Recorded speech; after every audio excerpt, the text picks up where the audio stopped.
We're going to start this process, this long conversation, if there is to be a city plan, informally and today. I'm going to ask you to raise your hands. There are going to be bunches of people, so I'm going to call you by number because otherwise I'll lose track of you.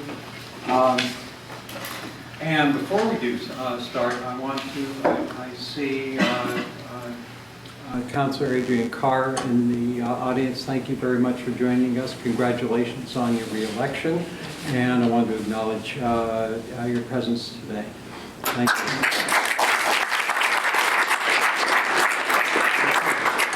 Start with hands, please. 2. I'll just give a number so that I'll remember.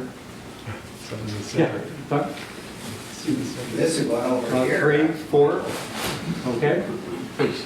Yeah, but just the Modus presentation mentioned resilient processes in reference to planning. So I'm interested in just maybe hear you talk a little bit more about what resilience means in terms of the process, and perhaps a little bit more about what resilience might mean in terms of a resilient city plan. What would that imply for a city plan?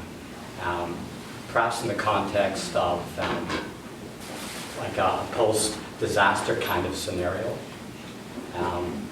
So it's probably about 3 questions in there, but basically revolving around the term resilience. I seem to see it cropping up more and more in the academic discourse. Sure. If I used the word resilience, it was a mistake, actually.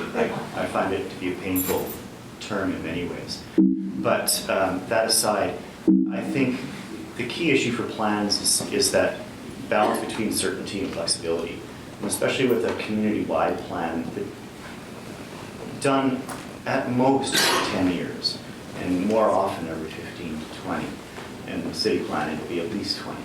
So over that time scale, you can't possibly anticipate everything that's going to happen.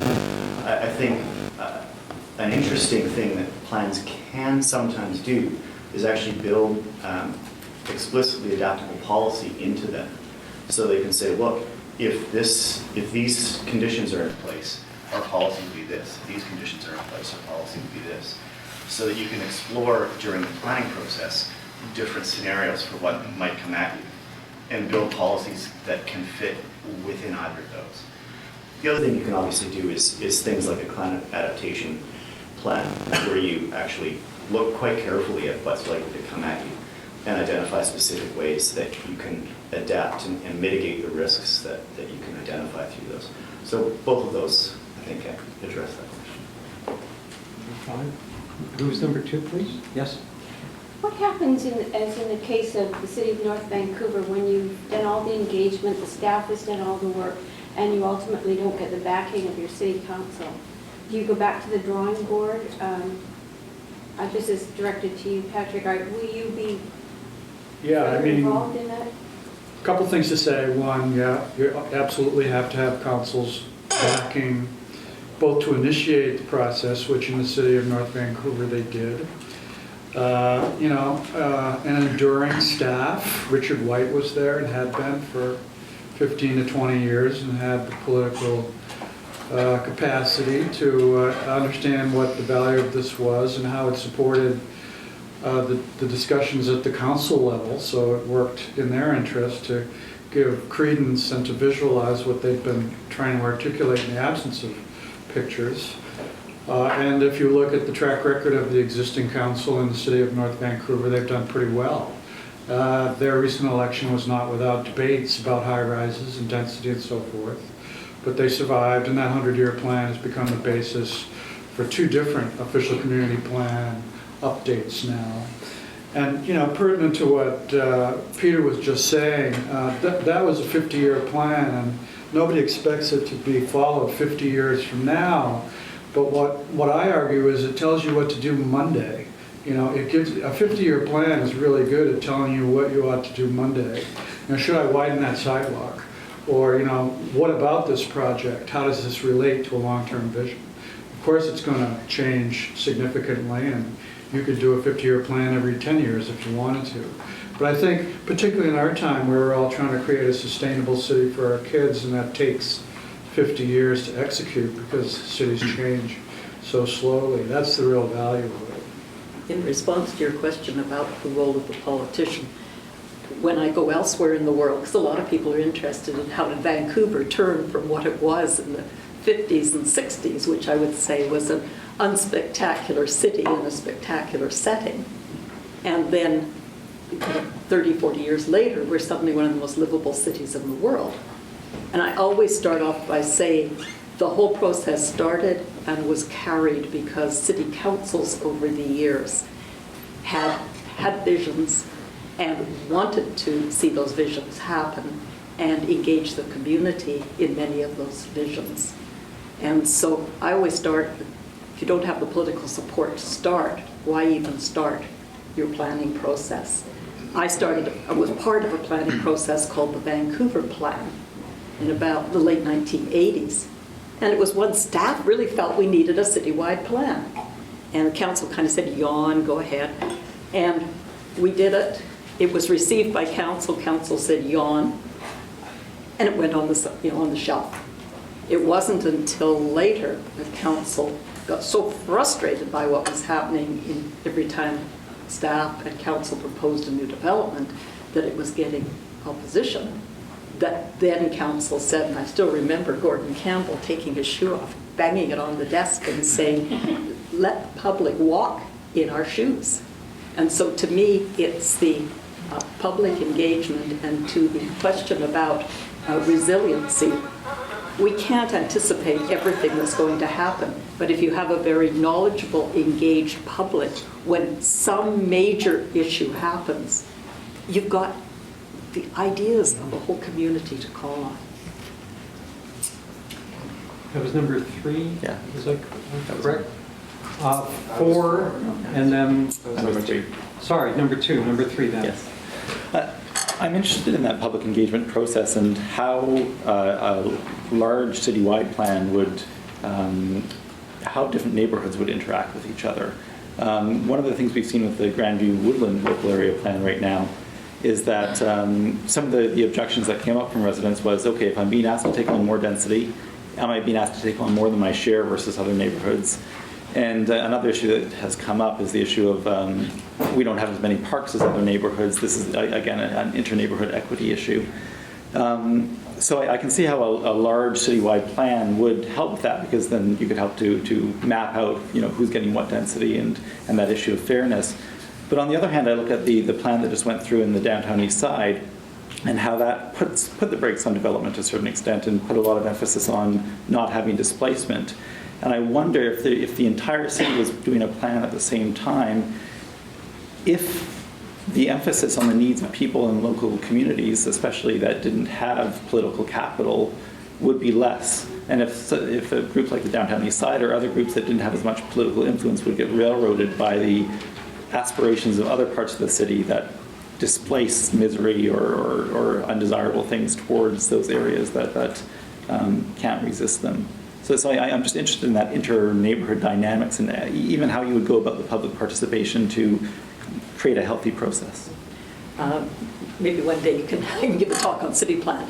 But the notion there was to engage people from all communities, thinking about the city first. And just to very quickly comment on how you engage people who aren't normally part of a political process. One is translation. CityPlan ran in 6 written languages and 8 spoken languages. It brought a whole new community to the table. Secondly, in areas like the downtown east side, are people necessarily able to write sort of academic pieces or pieces about their neighborhood? No. But we certainly had staff sitting down with people and talking to them and then writing up the material on their behalf.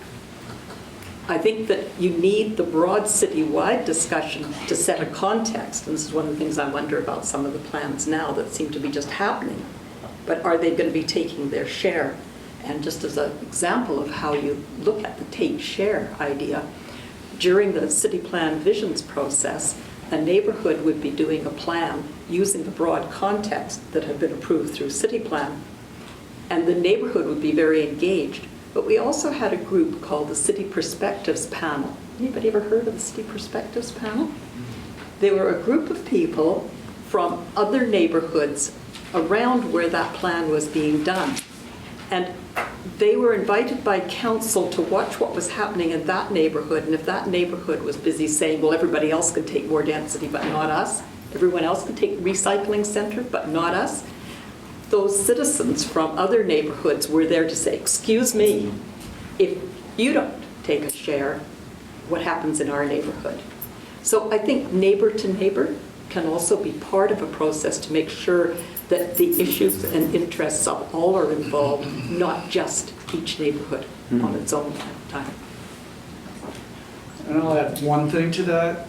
Having done this not in Vancouver with the authorization of the Vancouver city, but in many of the surrounding cities, over 20 times, we have never found a case where if you frame the question correctly, people will operate from their selfish interests.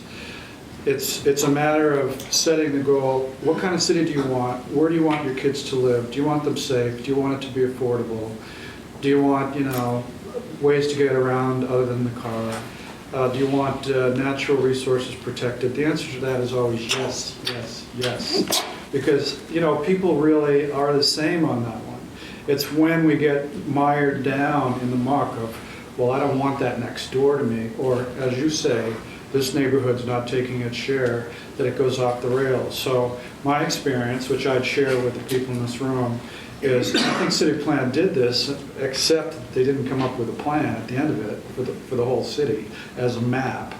My advice is start with a discussion of what do you want your city to be like? What is your main goal? What are your objectives on the way to that goal? Formalize that agreement. And then execute a planning process that would come up very quickly with a plan. I mean, the word charrette is bandied around often incorrectly, but I don't think it's inconceivable to, at a certain point in this process, have a citywide charrette with 20 different tables around the city, organized around their own geographic area, but connected and exhibited as a plan for the whole city at one time. I think it's actually totally doable.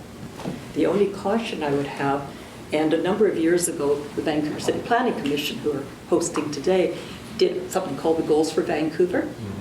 And that was a creative look at everything people would like about their city. The difficulty in trying to implement it was that it never engaged people in the tough choices. And so we had developers standing there with the Goals for Vancouver, waving them and saying, it says we want to add housing in the neighborhood. And the same material on the same page, the community was saying, it says in this one, don't change the character of the neighborhood. So you do at some stage really have to get to some of those tough choices, whether it's limited land or limited money, and how those choices are going to be made becomes a basis often for then having to make some tough choices. And I just want to interject because I'm getting excited. I argue that it's the drawing, the actual drawing, that resolves those contradictions, because when you actually put new buildings on the ground, actually take away somebody's house, actually change things, actually have a new street where there wasn't one before, those are where those contradictions become obvious, and you can't avoid them when you're doing the drawing. That's why the drawing is so crucial. Excepting, remember, how big is the city of North Vancouver? I said 20 tables, not one. Well, 20 tables might be 20 of this group in the room. There's over 1 million people use the city of Vancouver every day. I think you can do it. I maintain you can do it. Well, we've got 20 minutes left, number 4, number 5, and then everybody raise their hands, okay. 6, 6 down here, 6, 7, okay. Yes, thank you, Michael. My name is William Gibbons. And what really brought me here today was the announcement that you were going to talk about a plan from, I think, 1929 for Vancouver. And I thought it was kind of ironic because two of your presenters had mentioned the CityPlan, current Central City Plan. So I have a two-part question. First of all, Michael Alexander, as director of the City Conversations program, I want to ask you if you'd invite me to give a presentation on the same basis as these bigwigs from the city. We can talk about that later. Thank on you. my research funded by Metro, TransLink, City of Surrey, and SFU. We can talk about that later, on the please. historic Stick to city this of one, Port please. Mann. I'd like to claim extra time because I've been refused the right to present to the Mayor's Round Table, also by UBC. We don't and have also extra by time, SFU. sir. So I'm placing a challenge on you to put your money where your mouth is, just like I'm prepared to do. Now, for our speakers. Can we get back to this particular Well, you just interrupted. Please, no, So please. back You to said our it 3 speakers times. and your mention of the City of Surrey's current plan for Central Surrey. The 1910 to 12 plan for Port Metro is actually out of the picture, and it's very significant because the plan for Port Mann is intimately tied to the history of Vancouver, particularly because it was one of BC's first major alleged real estate fraud cases, and that is tied to the switching of the railway terminus from Port Mann to Vancouver. Not on license play, but a Broadway subway, which Mr. Robertson is trying to pull off. And so we're faced with many regional issues. So my question for our speakers today is, a number of news reports recently have talked about conflicts with people wanting a mega city or not. Regional city centers managed by the people that live there, or a mega metro region. And speaking as someone that ran in the 2011 provincial by-election in Vancouver Point Grey, and ran in the provincial election. Let's get to the- Can we get number 5, to please? say on whether we need a mega city in this region, or whether we need regional cities that are more sensitive to the people that live there. Next question. Oh, no answer from No to a mega city. I've worked in enough mega cities. I think that while we have warts in our system here, there's a lot bigger warts when you talk to people from Toronto about the challenges they've had trying to bring everything together. And so I think that what we have here, consensus is often difficult, but yet I think we're recognized internationally for having done some great things through consensual processes as opposed to through forced amalgamation processes. Thank you, Mr. Caffey. How about you, Mr. I'd Condon? like Number to 5, please. delve into the process part of how we get to the citywide plan. Peter talked about a vision being essential and acknowledging that we might not resolve all of the conflicts that exist in that vision, and talked about building on the vision statements that are out there. And I'd like to know how we would move from interpretation by some neighborhoods of those vision statements being regulatory documents that govern their principality, if you want to call it that, and translating that into what Patrick talks about as a more aspirational goal for the city-wide future that we look at. How do we get back down to putting on paper then what is distilled from that direction of those visions? Well, I can give a quick response to that, hopefully a provocative one. I think city plan is a good, basis. Take it the next step. The next step is to do a drawing of the city as we expect it to be 50 years from now. Use that as a basis for a new zoning map and a new set of policies. Get away from funding the city's capital improvement budget with CACs. Use DCL because you accurately identify how many libraries the city needs, how many swimming pools, where they might best be. That would be my recommendation. So you'd say scrap the vision statements that exist today? I might not do that. I think there's a tremendous amount of power and effort and many, many voices that are in the community visions documents, as well as in city plan, which to me reads much more like a vision statement, if you like, a set of goals and objectives for the city. And when I think about a vision for the city, I think about something that's fairly short, frankly. You can't leave it in your head, but a couple of pages at most is what you can deal with. But how do you translate that down into something that's real on the ground is the crux of the matter. I think Patrick's approach is an interesting one, it's a helpful one. In Prince George, we used an approach that was not dissimilar, but instead of just taking growth and the shape and pattern of development, we also asked the question, we essentially set up a set of about 20 goal statements made some either qualitative or even quantitative assessments of how different city patterns would affect each of those goals. And we brought them back to the public and said, look, here's development pattern. If you continue as a status quo with your existing regulations, here's what it looks like, here's how it performs. Did what 3 other patterns. It resulted in a shift from 80% greenfield development to 80% infill development at a policy level. It's tremendous, huge change. That was the first part of the conversation I talked about earlier. The second part of the conversation is, okay, well, we put a big dot around this neighborhood center and a lightly shaded area around that. Well, now what does that look like? Is that 2 stories? Is it 4 stories?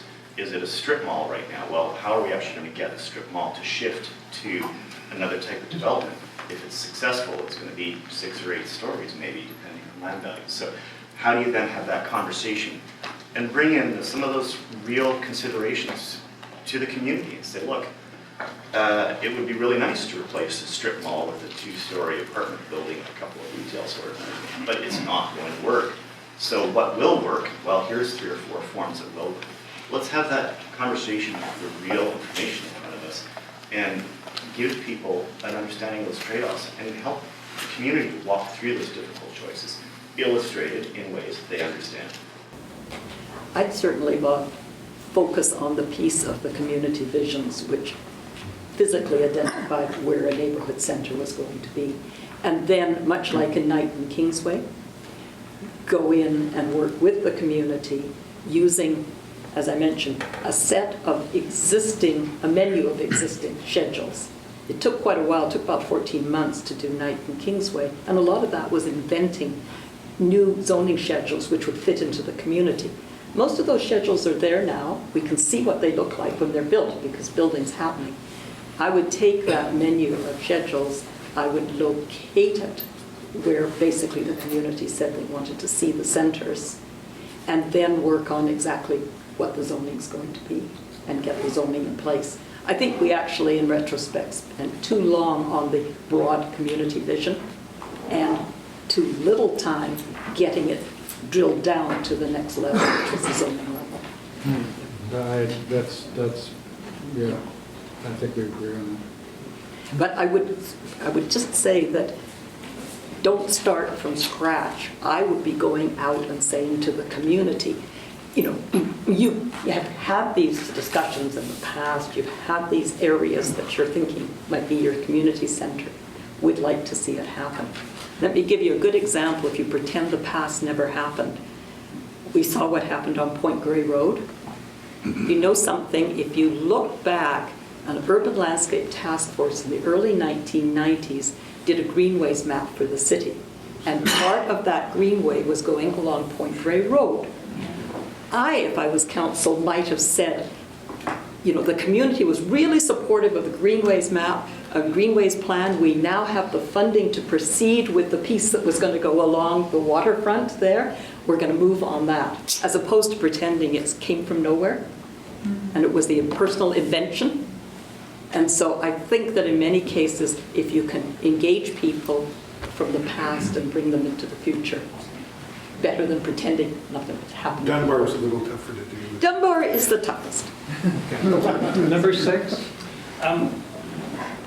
When talking about citywide plans, I've seen a lot of different kinds of citywide plans, and I've seen the kind that Patrick's been talking about, which seems to have a drawing of the whole thing, and I've seen the kind that Anne has created with CityPlan in Vancouver, which is more a set of principles and concepts.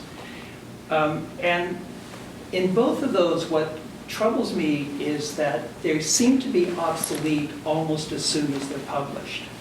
And the question that I've been struggling with in other contexts is how do we deal with that?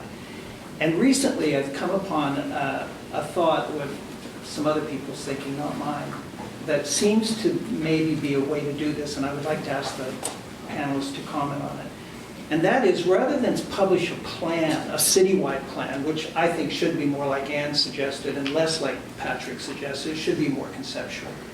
Maybe it's a place. Maybe it's a process. Maybe it is something where citizens are constantly engaging in that vision of their city. That is really documented in a three-dimensional place. Might have a model, it might have music, it might have many other kinds of ways to document that, and once a year is confirmed to be the vision of the place, and it just keeps going on and on and on. And then leave the drawings to the specifics of neighborhoods and communities and that. And I just wondered what the three panelists might think about this. You see, I think that with the social networks that we have now and the speed of communication we have now and the speed with which we change our opinions that we have now, that to publish a plan and say it's from now to 2050 is becoming less and less relevant every day. I respectfully disagree. I think that the drawing is fundamental as the access way for citizens to understand what they're buying into and to be able to engage in a policy discussion without glossing over the contradictions between, housing affordability, transportation, desirability of new green systems, because the drawing has to resolve those contradictions. You could do Wait that a in a minute. place, though. Excuse me, just a minute. Having said that, however, I don't think that the drawing is a fixed document. It can be an organic document that grows into the future. I think it would behoove us, though, to use a drawing or a series of drawings to at least, if nothing else, update the zoning map and to have a citywide document that relates to, valid, if not forever, for 5 or 10 years. And then my final comment, without wanting to take the floor for too long, I really think starting with an objective of 50 years in the future is a necessary precondition for understanding where you want to go. Cities take that long to get built. And again, I'll repeat it, it tells you what to do Monday. It also gives the citizens something much more robust than a policy paragraph about what's going to happen in their neighborhood or what they have collectively decided. They can say, well, what you're proposing with that 40-story tower next to this Broadway subway station does not look at all like I thought we were going to get. So, can I jump in on that one quickly? I've been a big fan of the idea of small plans with enabling systems for implementation and really invest in resources in implementation. I'm intrigued by the idea of having a plan sort of in a place, and it could be in a digital place as well. And I'd argue that you could draw policies from the various panoply plans that Anne showed and pull them together digitally into a place that captures them and makes them easily accessible to people. I happen to like the visual representations. But if you think of a plan, I talked about planning as making decisions for the future. And we're doing that daily. So a plan, to think about a plan as a thing that lands in 2015 and then doesn't get changed in 2025 is crazy. We actually need to think of plans and planning as being, talk about living documents, but we literally need to think of them that way and maybe actually create them and maintain them that way. And maybe that's a bit more what you're talking about. There's a lot of space for diagrams, images, to say that's what this plan looks like here or here. But I love that idea. So for me, it's about a small plan as a document that captures that guiding direction, the policies, that vision, and that's then built on over time and adjusted over time with diagrams, new policies, new directions, experiments, whatever it might be. Yeah. Thank you. Time's getting short. Number 6, number 7. Number was 7, sorry. Oh, sorry, number 7, number 8. I joined the city in '93, and I think the city plan is maybe a year or so underway by then. And when the then director of planning, Tom Fletcher, took me over to the CityPlan group's office in City Square, I was looking at what they were doing and asked a basic question, which is what Peter said at the beginning, what's a plan for? And I asked, well, is this will accommodate growth?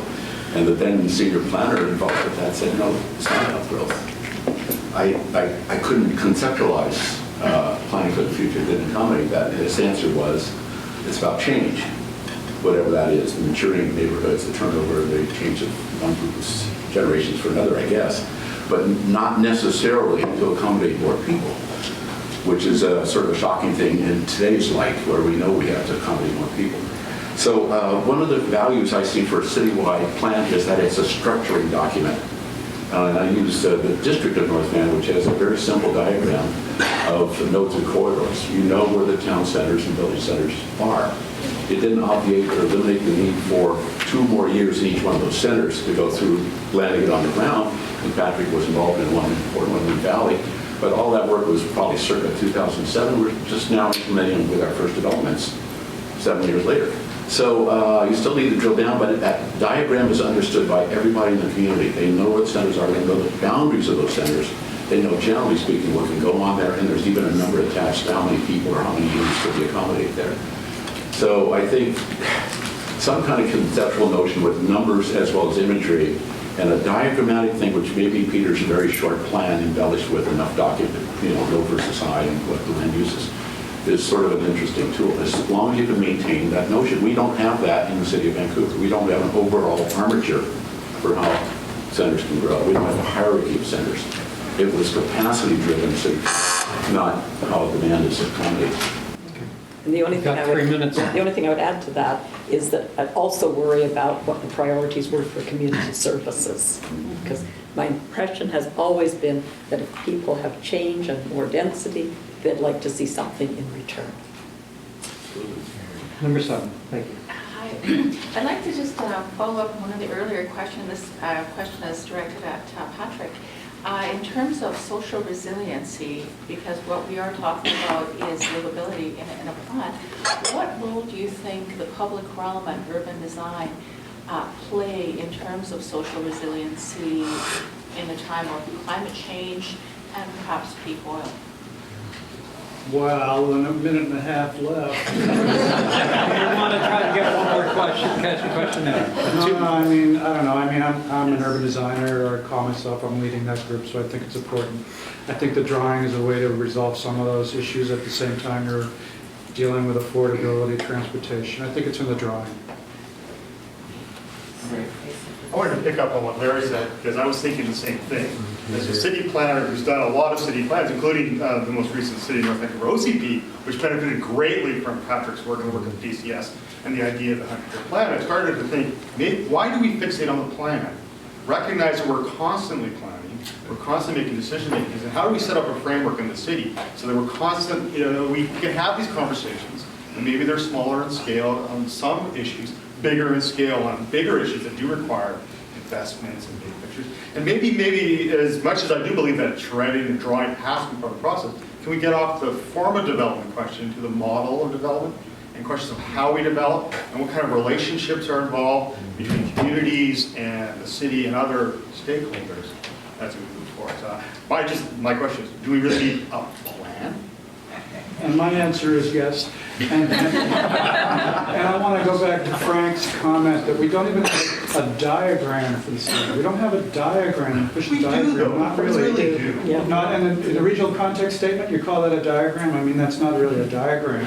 And I think that the official community plans of Surrey or North Vancouver and all of those, their fundamental land use map is pretty much a diagram, to which a lot of other things are connected and attached.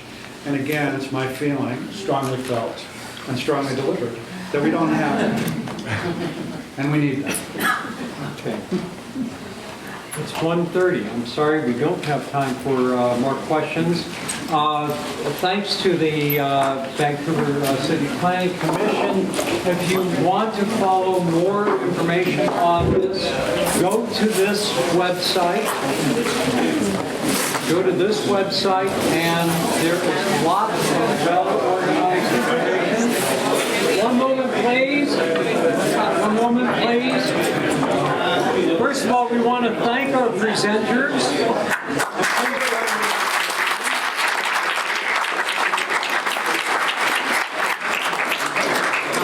We want to thank the Vancouver City Planning Commission for their assistance in putting this program together today. We want to thank our sponsors, SFU Public Square, Bingtom Architects, the City Program, and thank you all.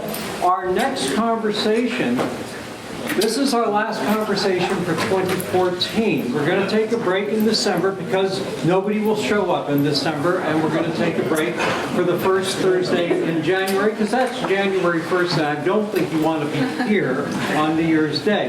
But we will be back on January 15th. We'll send you, if you haven't signed up, please put your name and email on our sign-up sheets, which are around here, and we will let you know a week or more in advance of what the topic will be.